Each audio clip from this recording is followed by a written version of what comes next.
Voz lindas, tudo bem com vocês? Eu espero que sim. Vamos ver um vídeo para ajudar a nossa vida cristã.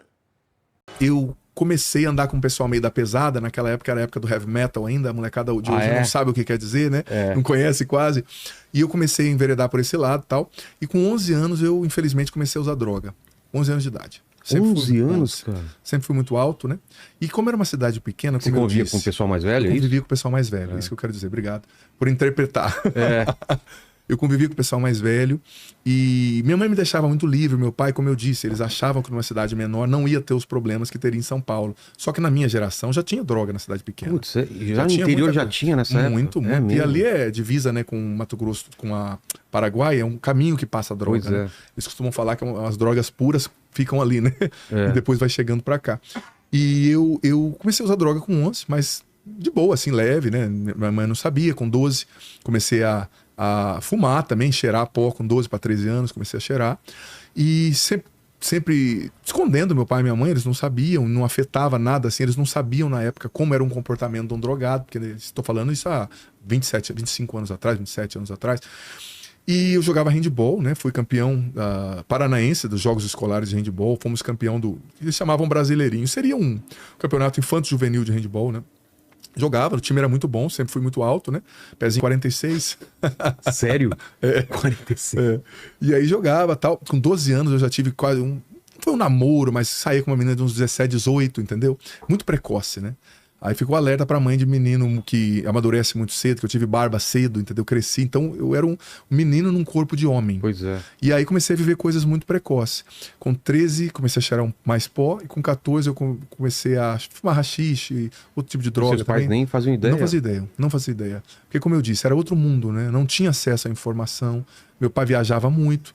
E com 15 anos eu fumei também pasta base de crack, baseado com pasta base de crack e tal. Não era pedra em si, mas era a azuca que eles falavam, né? E aí eu fiquei muito doido mesmo e perdi um pouco a estrebeira.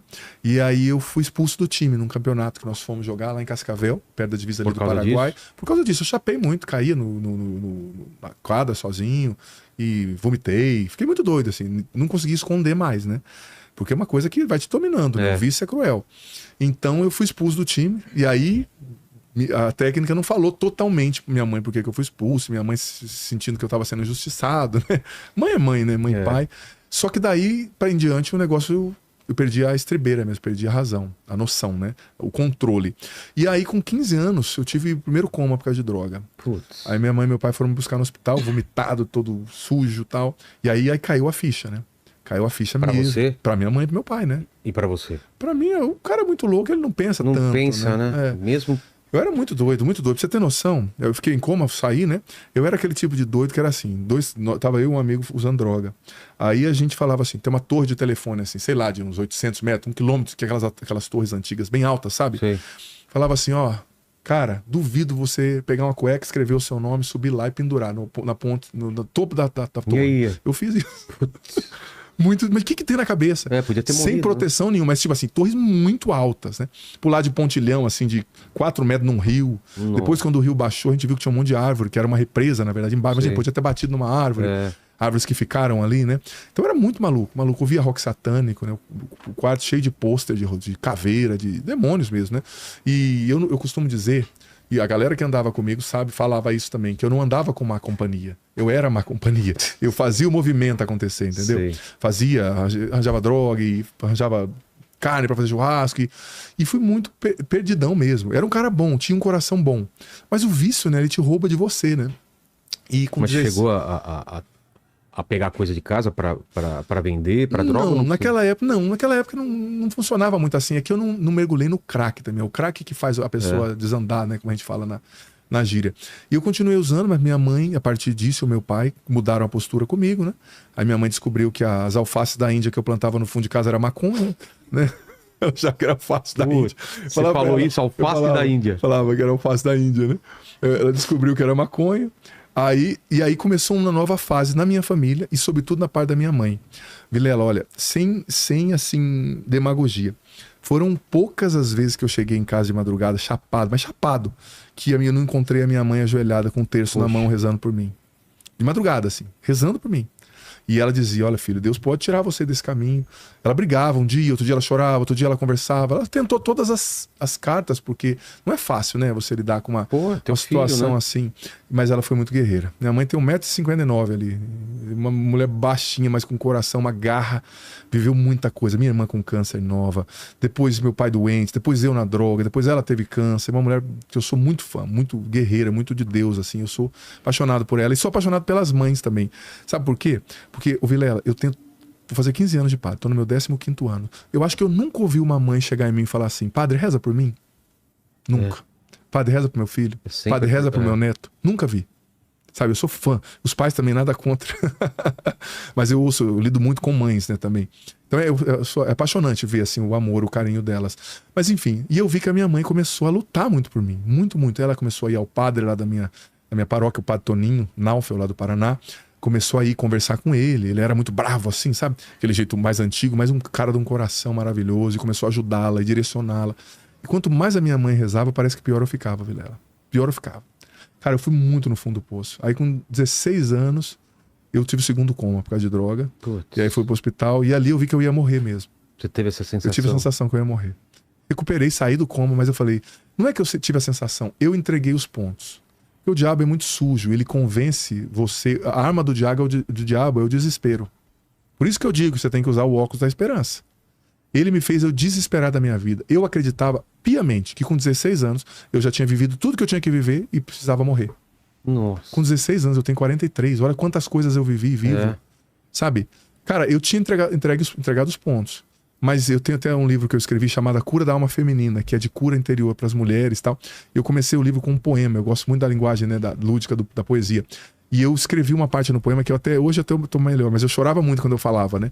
Que eu falava que quando eu tinha deixado de acreditar em mim... Toma seu tempo, calma. Tranquilo, padre. Emocionante. Sim. Obrigado. Enfim, quando eu tinha deixado de acreditar em você. Eu perdi alguns amigos, né?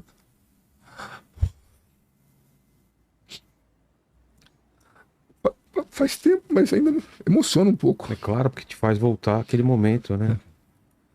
Mas é um choro de alegria, assim, sabe? De saber de tudo que Deus fez, né? Interessante. Tem dia que eu me emociono mais, tem dia que eu emociono menos. Mas, enfim.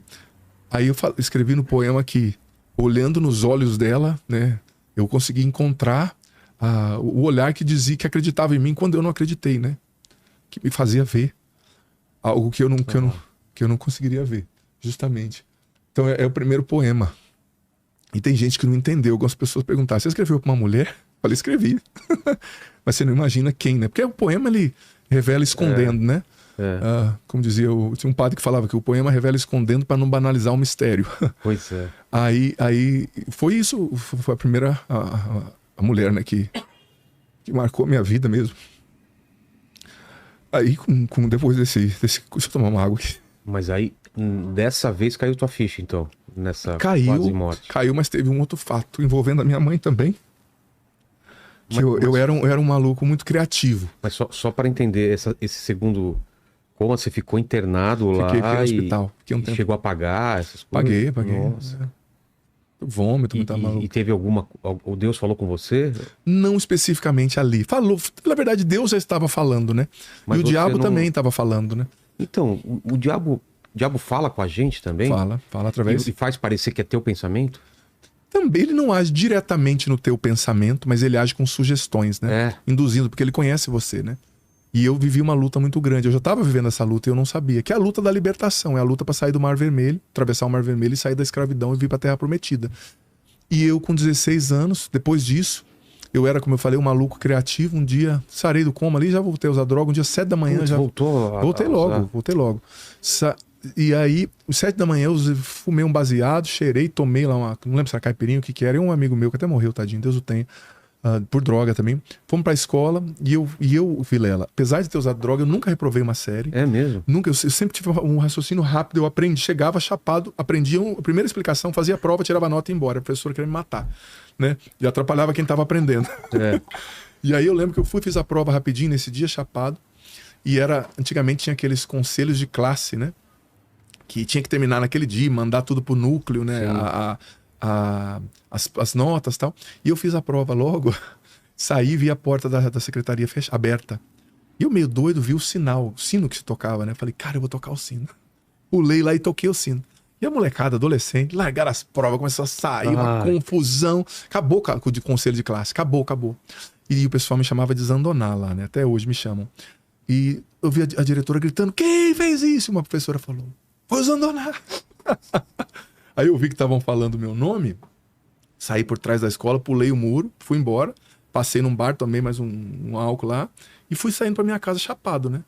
Falando, que porcaria que eu fiz. Só que a hora que eu tava indo meio chapado, eu vi uma mulher vindo, né, na minha direção. Eu falei, nossa, que mulher estranha, parece minha mãe, né? Só que eu tava tão louco que eu não consegui ver. A hora que eu cheguei perto, era minha mãe, né? Nossa. Eu falei, ei mãe, o que você tá fazendo aqui? Aí ela levantou o rosto, né, com uma lágrima aqui, outra aqui. Ela falou assim, tô indo na escola. O seu pai tá viajando, eu tô sozinho em casa, tenho 2 filhas, né, suas irmãs, e eu tive que largar tudo e tô indo lá por causa de você, e vou ficar por 2 horas sendo humilhada por 15 professores por causa de você. Putz. E ela chorando mesmo. E minha mãe foi. E ali naquele momento eu não falei nada, mas ali eu vejo que foi a hora que Deus entrou no meu coração mesmo. Porque ali eu percebi o quanto que eu tava fazendo a minha família sofrer, o quanto que eu tava matando a minha mãe, né? Matando mesmo, porque isso mata, né? Esse desespero, essa dor. E eu falei, porque se você dá um tiro no seu pé, que nem eu, drogado, eu não tinha medo de morrer, eu não tinha medo de nada. Isso que era o pior, né? Porque se o cara tem medo dele, o medo é um freio. Eu não ia achar ruim se uma coisa ruim acontecesse comigo. Mas eu vi assim, poxa, o que eu tô fazendo com ela? Ela não merece isso, né? O que ela fez? Então, ali eu percebi que foi uma mudança de chave. Ali eu percebi que Deus começou a entrar. Eu falei, cara, o que eu tô fazendo? Foi mais por ela no começo do que por mim, na verdade. Porque eu não acreditava mais em mim, né? A minha autoestima não era autoestima, era baixa estima, né? Então, foi muito forte, muito pesado. Aí eu voltei para casa e fiquei ali. Mas ali Deus já começou a trabalhar. E ali eu senti a luta de Deus e do diabo pela minha alma. Eu senti. Você sabe que eu sempre... Não sei se é porque eu vivi muito no exército do diabo, né? Eu via rock satânico, eu levei muita gente pra droga na época.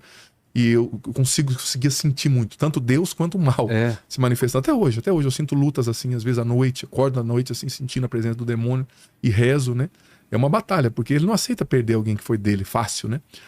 E eu comecei a viver uma batalha, e depois de um mês, umas 3 semanas, vamos dizer, um amigo meu, também Deus o tem, já faleceu, chegou lá em casa e me disse assim, Zandoná, tem um convite pra você, cara. Vamos fazer um encontro da igreja? Falei, pô, meu amigo, você me conhece, o que eu vou fazer em encontro da igreja? Ele pegou, tá, beleza, foi embora. Só que o cara era muito esperto, né? E eu era drogado, mas era meio namoradorzinho na época, né? E tinha uma moça muito linda, muito bonita, que ia pra esse encontro, que era meio, vamos dizer assim, afim de mim, eu era afim dela, só que nós éramos de turma muito diferentes. Naquela época no Sul era muito essas coisas de turma, né? Sim. E ele foi lá, ficou sabendo que a menina ia, falou pra menina que eu ia. Eu acho que ele comentou com a menina que eu ia, sendo que eu nem falei pra ele que iria. Aí ele chegou em casa, me conhecia e falou assim, olha, você não vai no encontro? Eu falei, não vou, rapaz. Você me esquece, me erra. Então, a fulana vai e tal. Ela perguntou até se você ia. Eu olhei e falei, a fulana vai? Ele falou, vai. Falei, cara, eu tô esperando esse encontro há 6 meses. Poxa. Tá vendo? Só por causa da menina. Na verdade, foi a isca que Deus usou, Claro. né? Deus é esperto. E o meu amigo também foi muito esperto. E fui no encontro por causa da menina. Totalmente por causa da menina. Fui chapado já, né? Sentei do lado dela, já guardou o lugar ali, mais ou menos perto dela, tal. Muito querida. E aí eu não sabia o que fazer no encontro, né? A coordenadora do grupo de jovens da minha cidade, que me levou para o encontro, que era numa cidade vizinha, depois de alguns anos me contou que a coordenadora daquele retiro, daquele encontro, disse para ela quando eu cheguei, por que você trouxe esse rapaz? Ele vai estragar o nosso encontro. Porque eu cheguei, eu acho que eu tava com a camiseta do Rato de Porão, né? Muito louco. Era assim que eu andava na época, tal, e eu era um pouco mais gordo, então dava a impressão de ser aquele cara grande, forte, né, tal. E não tava nem aí com o encontro, mas como eu tava afim da menina, ela fazia assim com a mão, eu fazia assim com a mão. Ela pegava o texto, eu pegava. Ela coçava o cabelo, eu coçava. Só que chegou no segundo dia, comecei a cansar. Falei, ai, Jesus, essa menina tá custando muito caro, né? Aí começaram a rezar em línguas, o dom de línguas, né? Eu nunca tinha visto aquilo. Eu falei, cara, os caras cheiraram. Os caras estão muito loucos. É pedra isso aí, só pode ser pedra. Nunca tinha visto. Os caras falando em outra língua, mano. E rezando em línguas e tal. E Aí o padre falava, queima Jesus, falou, os caras estão falando de maconha aí. Eu falei assim, não. Pior que eu. Eu achei, falei, cara do céu, que negócio doido. Eu perguntei pra ela, o que é isso? Ela falou, depois eu te explico. Só que eu tava pra desistir do encontro. Mas Deus é fantástico. De repente, Vilela, falaram assim, ó, agora vai ter a pregação, não lembro se era salvação em Jesus e tal. Tá bom. O rapaz chegou lá para pregar, o jeito que ele segurou o microfone. Você sabe que um maluco conhece o outro, né? É. De longe. Falei, esse pregador é diferente. O cara era ex-traficante. Putz. Sabe aquelas conversões, assim, espetaculares que acontecem, assim, de cada 50 anos, 100 anos, não sei. O cara era muito doido. Eu nunca mais vi esse cara, nunca mais na minha vida. Cabeludo, assim. Não sei, talvez eu pense, será que foi um anjo que Deus mandou, né? Chegou lá, ele teve um dia muito doido com droga, capotou o carro no meio das ferragens, Deus falou com ele largou as drogas, foi pra igreja e virou pregador. Caramba. E a hora que ele começou a pregar, aquilo começou a me tocar muito. Porque não adianta, né? Às vezes o cara que tá muito drogado, muito louco, ele não vai. Tem que ser uma linguagem que ele entenda, você tá entendendo? Alguém que sabe o que ele tá passando. É. E o cara foi mais longe do que eu. Por umas coisas que ele falou, que eu não posso falar aqui, se bem que esses traficantes ia morrer tudo, ele foi falando, ó, eu ia tal lugar, tal lugar. Eu falei, pô, ele fazia esse movimento. A droga vinha daqui, vinha da lá, ele ia em tal lugar. Eu falei, esse cara sabe o que tá falando. E aquilo me tocou demais, cara. Demais, demais, demais. Tanto que, Vilela, onde eu for, eu já falei, esse tempo atrás, uns anos atrás, eu dei uma entrevista pra Veja, falei assim, olha, se vocês não quiserem que eu fale meu testemunho, me fala que eu não vou. E se não for pra falar de onde Deus me tirou, eu não vou. Porque só quem teve no fundo do poço sabe a importância de ouvir a história de alguém que teve e saiu, entendeu? Porque foi isso que me tocou, na verdade. E eu falei, cara do céu, e acabou a pregação, não sei se ele sabia, ou se falaram, ou se ele me flagrou, ele veio falar comigo, né? Tal, ele me deu uma letra assim, tal, me falou que não, cara, Ele sabia aproveita. que você Talvez tava- comentaram com ele, né? Ou ele me olhou também, né? O cara, o dedo todo amarelo, aquele Sabe, olho, né? O drogado, ele tem um jeito de olhar específico, né? Tal. Talvez ele flagrou, ele viu em cima da menina e falou, esse cara caiu de paraquedas aqui, né? E foi falar comigo. E aquilo mudou uma chave dentro de mim.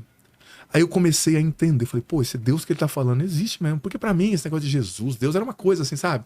Que a minha avó falava, que a minha nona falava. Muito distante. Uma coisa assim, sabe? Tal. E a renovação carismática, eu respeito muito a renovação carismática, eu amo demais, porque se fosse só um discurso, uma coisa assim, não ia me tocar, não ia me tirar de onde eu saí. Renovação carismática leva, né, o Padre Jonas, o nosso fundador, sempre falou da gente levar as pessoas ao encontro pessoal com Jesus. Não só falar de Jesus. Uma coisa é eu falar pra você, outra coisa é você sentir. Me conta o que vocês acharam do vídeo. Não deixa de se inscrever no nosso canal e até o próximo vídeo.